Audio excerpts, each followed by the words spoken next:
이번 수서는 분위기를 바꿔서 동물들의 기상천외한 비밀들을 알아보는 시간이죠.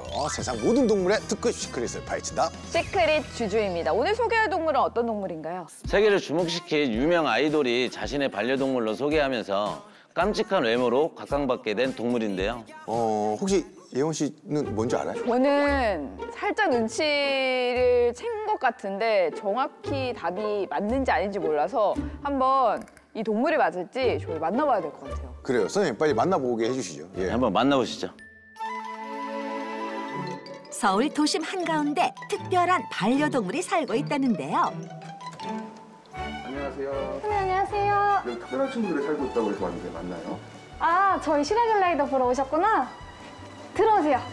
슈가 글라이더의 보호자 김미정 씨입니다. 보호자를 따라 방으로 들어간 PD. 짠. 안내를 따라 들어간 이곳에 오늘의 주인공 슈가 글라이더들이 보이는데요. 하나, 둘, 셋, 넷. 주파와 춥스를 시작으로 하나, 둘 늘어나 7마리 슈가 글라이더의 보호자가 됐답니다. 추억 쌓기로 시작한 영상 플랫폼에서도 큰 사랑을 받는 이 가족. 대가족을 이루기까지 쉽지 않았을 것 같은데요. 슈가 글라이더 친구들은 기본적으로 손이 굉장히 많이 가는 친구들인데요. 겨울철에 특히나 온도를 신경을 써주고 있는데 이 친구들은 열대지방에 사는 친구들이어서 방 전체 온도를 항상 27도로 유지하도록 노력하고 있습니다.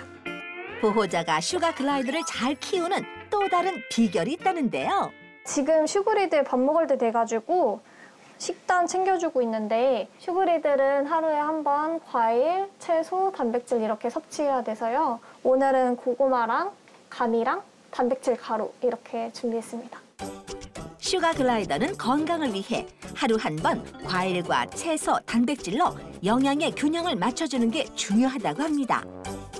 밥 먹자 얘들아. 보호자의 정성이 느껴지는지 정말 맛있게 먹습니다.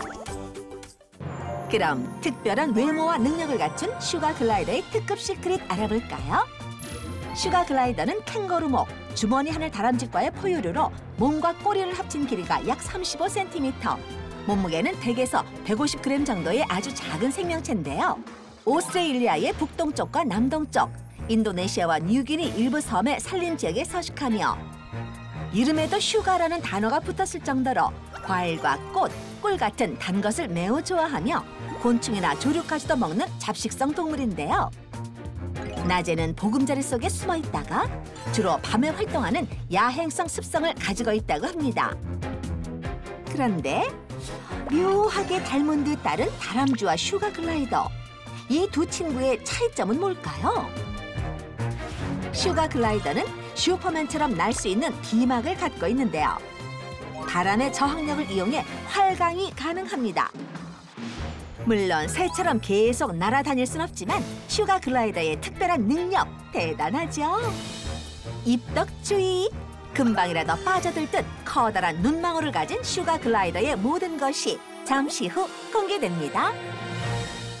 네, 오늘의 주인공은 이름처럼 달콤한 음식을 좋아하는 슈가 글라이더였습니다. 감과 고구마를 먹는 게 너무 귀엽더라고요. 슈가 글라이더는 평생 사용할 영구치를 가지고 태어나는데요. 설탕 같은 정제당이 포함된 음식의 급여는 장기적으로 봤을 때 이빨에 좋지 않기 때문에 주의해서 먹여주셔야 될 것 같습니다. 네, 태어날 때부터 영구치로 일평생을 살아간다니까 너무 신기하네요. 귀여운 외모 속에 숨겨진 슈가 글라이더의 특급 시크릿 알아봐야겠죠? 시크릿 퀴즈 타임. 저희와 함께 퀴즈 맞춰보시죠. 네, 안녕하세요. 오늘은 시크릿 주조 시청자 여러분들에게 슈가 글라이더에 대한 퀴즈를 준비한 동물행동심리 전문가 한준우 교수입니다. 슈가 글라이더는 네모를 먹는다. 슈가 글라이더는 네모를 먹는다. 아까 나왔는데 과일. 아몬드 아니에요? 과일, 아몬드. 과일, 아, 단백질. 그리고 좀 특이한 거 먹는 거 있었던 것 같아요. 특이한 무언가 맞고요. 퀴즈 풀면서 상주 씨가 평소에 자주 외치는 겁니다. 제가 평소에 배설물. 뭐 대변인지 소변인지 맞추라는 얘기는 안 할 거잖아요. 맞춰보세요. 어떤 건지. 그래, 두 가지니까. 아, 그 둘 중에 하나요? 그렇죠. 아, 대변이죠. 대변인. 대변이요? 이미 소변? 이 표정이 대변이네. 뭐 아니어도 어쩔 수 없어요. 네. 네, 정답 대변. 대변. 슈가 글라이더는 자신의 소변을 먹는데요. 작은 동물 사이에서는 강자일지 모르지만 그 위에 포식자에게 한없이 나약한 존재로 포식자들을 피해 잘 숨어야 하는데요. 그래서 천적에게 자신의 존재를 들키지 않게 하려고 소변을 본 후 자신의 소변을 다시 먹는다고 합니다. 이러한 행동은 소변에서 나는 자신의 체취를 없애기 위한 행동인데요. 우리가 키우는 반려견들을 보면 집에서 멀리 떨어진 장소에 대소변을 보는 경우와 같습니다. 적에게 자신의 존재를 들키지 않기 위해 소변을 먹는다고 하니까요. 똑똑한 것 같기도 하네요. 매번 소변을 볼 때마다 소변을 먹는 건 아니고요. 위험에 처했을 때 자신의 소변을 먹는다고 합니다. 아, 신기하네요. 대변인 줄 알았는데 아니었습니다. 속았네요. 다음 퀴즈 만나볼게요. 슈가 글라이더는 식사 후에 모모를 뱉는다. 침이죠. 뭐. 사람이나 뭐 동물의 입에서 침을 나올 수 있는 거 뱉는다고요? 침밖에 그거 없지 말고 않아요? 없지 않아요? 침. 뭘 나타도 뱉어요? 뭐 침을 흘리거나 있거든요. 침. 뭐 껍질을 아니면 씨앗을 뱉는다 이런 건데 껍질이 아니라 그러니까 뭐 어떤 음식을 먹을지 모르니까 음식물의 잔여물, 음식물 쓰레기를 뱉는다. 정답! 쓰레기? 네. 음식물 쓰레기를 뱉는다. 한번 네. 예, 정답! 음식물 음식물 쓰레기를 쓰레기. 뱉는다. 슈가 글라이더는 밥을 먹은 후 조그마한 찌꺼기를 뱉는데요. 그 이유는 작은 크기만큼 식도도 작기 때문입니다. 달콤한 것을 좋아한다고 알려져 있지만 달콤한 것 외에도 많은 음식을 먹는 슈가 글라이더는 음식을 입에 넣어 씹다가 즙만 빨아먹고 남는 것을 뱉어냅니다. 이게 식도가 작아서 음식물을 삼키지 못하고 즙만 빨아먹은 후에 찌꺼기를 뱉는다고 하니까 좀 안타깝네요. 네, 그러니까요. 그래서 이제 슈가 글라이더가 이게 작은 걸까요? 그래서인지. 먹고 찌꺼기를 뱉긴 하지만 슈가 글라이더는 매일 과일과 채소로 70% 그리고 단백질로 30% 영양분을 골고루 섭취한다고 합니다. 아무래도 그 작은 몸으로 균형에 맞춘 식단을 채워 먹는다는 게 좀 놀라울 따름인데요. 다음 퀴즈 만나볼게요. 슈가 글라이더는 암수 구분을 네모로 할 수 있다. 슈가 글라이더는 암수 구분을 네모로도 할 수 있다. 한 번은 이거 정답으로 나옵니다. 날개. 뭐예요? 날개. 날개가 있는 친구기 때문에 날개로 뭔가는 하나는 할 거예요. 그러니까 날개 뭐 모양이나 무늬 뭐 이런 걸로 뭐 구분할 것 같아요. 날개. 틀렸습니다. 힌트는 슈가 글라이더는 사람처럼 어딘가에 털이 빠진다고 합니다. 머리 아니면 꼬리밖에 없는데 그러면 이건 머리예요. 꼬리도 있다, 꼬리. 근데 꼬리도 있는데 다른 동물 보면은요 암수가 머리의 모양의 털이 다른 친구들이 많거든요. 슈가 글라이더도 똑같은 머리예요. 머리의 털 모양으로 암수가 구별됩니다. 정답 머리. 암컷과 다르게 수컷 슈가 글라이더는 3개월에서 6개월 사이에 정수리에 털이 빠지기 시작하는데요. 이렇게 정수리에 털이 빠지는 일이 마음이 아프시다고요? 하지만 수컷 슈가 글라이더가 털이 빠지는 데는 이유가 있는데요. 수컷에게는 암컷과는 다르게 머리 냄새선과 가슴 냄새선이 존재합니다. 탈모가 생기는 이유가 바로 이 머리 냄새선 때문입니다. 이 때문에 수컷에게서만 나는 냄새가 존재하는데요. 이 냄새는 엄청나게 지독합니다.